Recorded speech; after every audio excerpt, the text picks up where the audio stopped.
নির্বাচনটা হতে হবে একটা তত্ত্বাবধায়ক সরকারের অধীনে।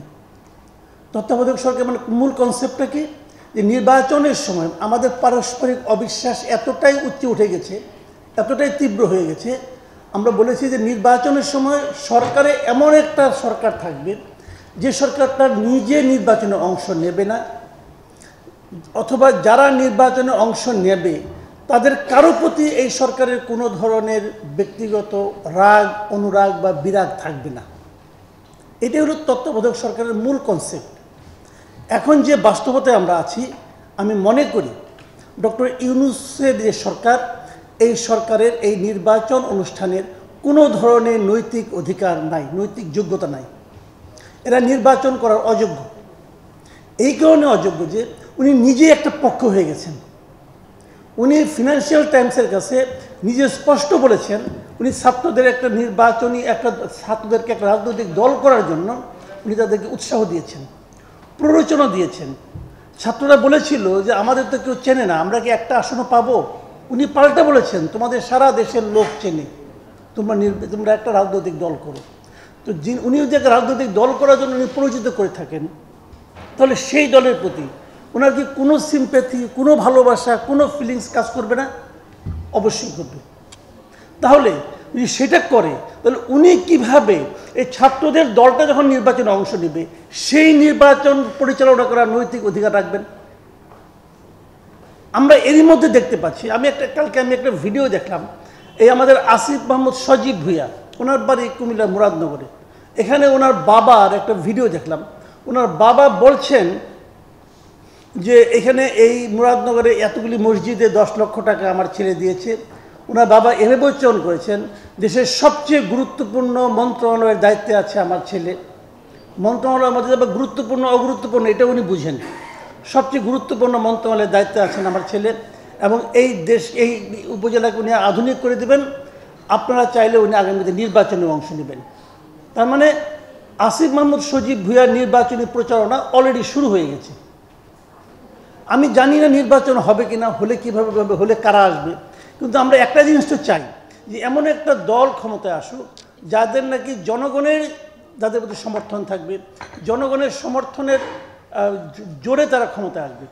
কিন্তু এখন যদি ক্ষমতায় আসা যাওয়াটা ক্ষমতাসীন দলের অথবা ক্ষমতাসীন ব্যক্তিবর্গের ইচ্ছা অনিচ্ছার উপর নির্ভর করে, আমি মনে করি আমরা আবার সেই যে জিনিসটা কখনোই চাইনি সেই জায়গায় কিন্তু আমরা ঢুকে যাব।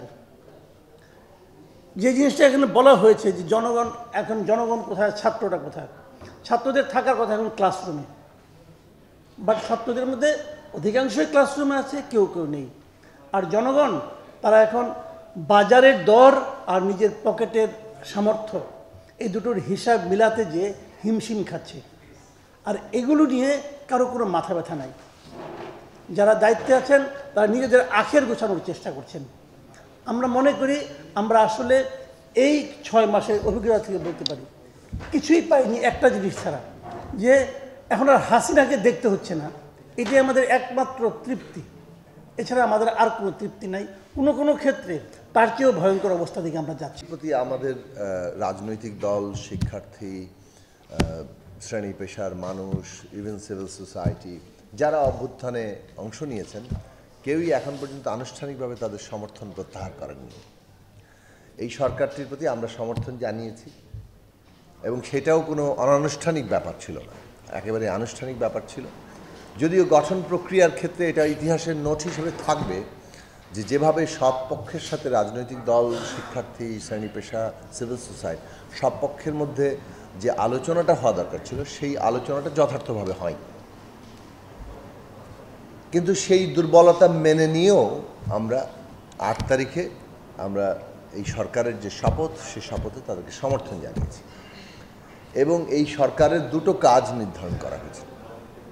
একদিকে সে দৈনন্দিন রাষ্ট্র পরিচালনা করবে, আরেকদিকে সে একটা পলিটিক্যাল ট্রানজিশন, রাজনৈতিক উত্তরণের কাজ করবে। রাজনৈতিক অন্তর্বর্তী সরকার মানেই নামটাই এসছে যে সে একটা উত্তরণকালীন পর্বে আছে এবং একটা উত্তরণকে শেষ করবে। আমরা একটা গণতান্ত্রিক ব্যবস্থা প্রতিষ্ঠা করছি, আমরা অলরেডি একটা গণতন্ত্রের মধ্যে আছি। শেখ হাসিনার পতনের মধ্য দিয়েই জনগণ যখন তার কর্তৃত্ব প্রতিষ্ঠা করলো, এবং তার প্রকাশ হিসাবে একটা সরকার আসলো, সেই সরকার জনগণের স্বার্থ কিংবা তার প্রকাশ হিসাবে তার যোগ্যতা নাও রাখতে পারে, সেটা আরেকটা আলাদা প্রশ্ন। কিন্তু যখন সে স্ট্যাবলিশড হচ্ছে তখন জনগণের স্বার্থের এবং জনগণের একটা আস্থার প্রতীক হিসেবেই সে মানে দায়িত্ব গ্রহণ করেছে। কাজে এই সরকারের একটা উপরে দায়িত্বটা বর্তেছে পলিটিক্যাল ট্রানজিশনটা কমপ্লিট করা, যাতে করে আমরা আরও টেকসই গণতান্ত্রিক ব্যবস্থার মধ্যে যেতে পারি। দেখা যাচ্ছে যে সরকার 6 মাস পরও রাষ্ট্র পরিচালনায় কোনো কর্তৃত্ব সরকার প্রতিষ্ঠা করতে পারেনি। রাষ্ট্র একটা পলিটিক্যাল ইনস্টিটিউশন, রাষ্ট্র চালাতে গেলে তো একটা পলিটিক্যাল অথরিটি দরকার হয় এবং নৈতিক বা মোরাল ইথিক্যাল অথরিটি লাগে। অভ্যুত্থানের মধ্য দিয়ে সরকারকে আমরা মোরাল এবং ইথিক্যাল অথরিটি দিয়েছি। রাজনৈতিকভাবে আমরা যে সমর্থন দিয়েছি সেটাকে যদি পলিটিক্যাল অথরিটি যদি বিবেচনা করি, সেটাকে সরকার ন্যূনতমভাবে, সারা দেশে কোথাও আমরা দেখলাম না আইন শৃঙ্খলা রক্ষাকারী বাহিনী কোথাও গেছে এই নৈরাজ্যকে তারা বন্ধ করবার কোনো কার্যকর দৃশ্যমান কোনো তৎপরতা আছে। তার মানে কি একটা অংশ সরকারের ভেতরে বা সরকারের কাছাকাছি যারা আছেন তারা কি এরকম একটা নৈরাজ্যের দিকে দেশকে তারা কি ঠেলে দিচ্ছেন? এটা নাগরিক হিসাবে এটা বোঝার জন্য খুব পণ্ডিত হওয়ার দরকার নেই। সাধারণ বোধবুদ্ধি কাণ্ডজ্ঞান থাকলে এই বিষয়গুলো বোঝাটা খুব পরিষ্কার। ফলে এটা আমাকে খুব বেশি আমাকে উদ্বিগ্ন করেছে। সরকারের সামগ্রিক ব্যর্থতাকে ঢেকে রাখার জন্যই এই ডেভিল হান্ট কিনা এই প্রশ্নটা স্বরাষ্ট্র মন্ত্রণালয় অথবা সরকারকে বিশ্বাসযোগ্যভাবে এই কথাটা তাদেরকে উত্তরটা আমি মনে করি তাদেরকে দেওয়াটা এটা দরকার। এটা